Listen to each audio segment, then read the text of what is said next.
Hey, it's Meg. Welcome back to my channel. Today's junk journal with me's we're going to be doing days 29 and 30 of the junk journal July prompts, and this time we're doing an accidental diary of an Edwardian lady edition because I didn't realise that I actually used some pages from this book for both of the pages that I'm about to work on. So I know that this book is super popular in the community. I think this might be my second or third copy that I've picked up from a charity shop, and it's just absolutely beautiful, isn't it? So I decided to use one of the large illustrations across a couple of my pages because I really wanted to work on the spread that I had left before the page where I had that like stained glass effect on the right hand side. Like, I wanted to have something that was quite broad going across these pages, and so something like this was the perfect fit. So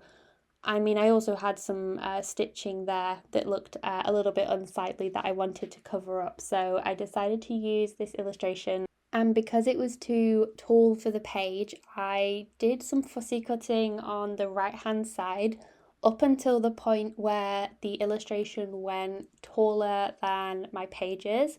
And then on the left hand side, I just left it as is to use that like sort of yellowy cream page, if that makes sense. So I cut off some of the paper on the right hand side because the prompt for today was contrast, and I decided that I wanted to have this like beautiful like botanical illustration, and then you had the jelly printing page that I had added to this journal, and you've got that quite harsh like geometric bold design, and I thought that that was the perfect contrast to have for this page. So that's why I decided to cut it out on the right hand side. I also felt that it just had quite a nice touch, and I suppose now that I'm looking back at it again, you do have technically a contrast between, the right hand side has the fussy cut look, the left hand side doesn't, and I guess that's a contrast as well. So yeah, I think if you're looking to do contrast within your pages, like there's loads of different ways that you can interpret that. Like, I think at first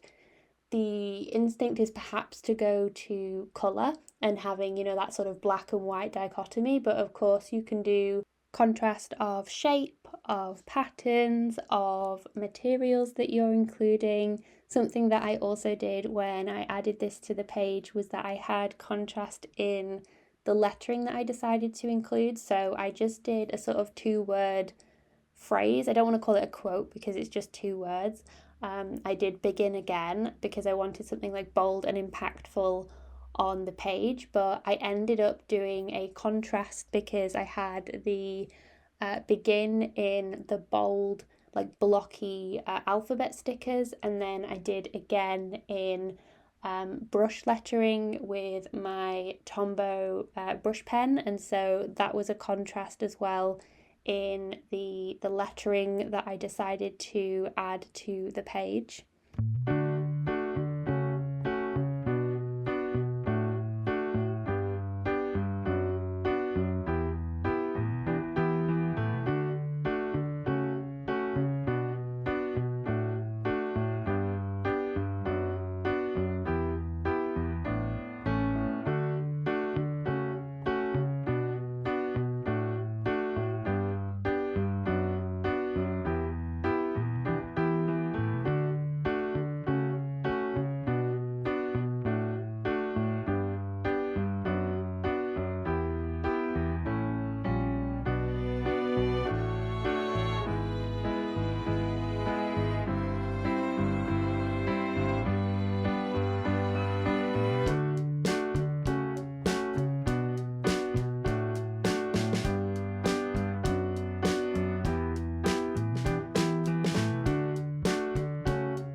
So for another element of contrast, I decided to use this hot pink pastel pencil that I've used on a few of the previous pages, but I thought that it would be the perfect contrast for the like neutral pale colour scheme that we've got going on. And I actually decided to do like a big circle around the text that I had, and I really love the impact that that had on the page, that like pop of the pink colour. And as I did it, I thought that looks like really neat and precise, and then I remembered that it was pastel. So I do have this pastel fixative that's from Jackson's, and of course I took it outside to spray something like that. Like I wasn't just going to spray that within my studio, just did a really kind of light mist because I didn't want to impact anything else that was on the page, but I still wanted to make sure that it was sealed properly. I did used to use like hairspray in the past,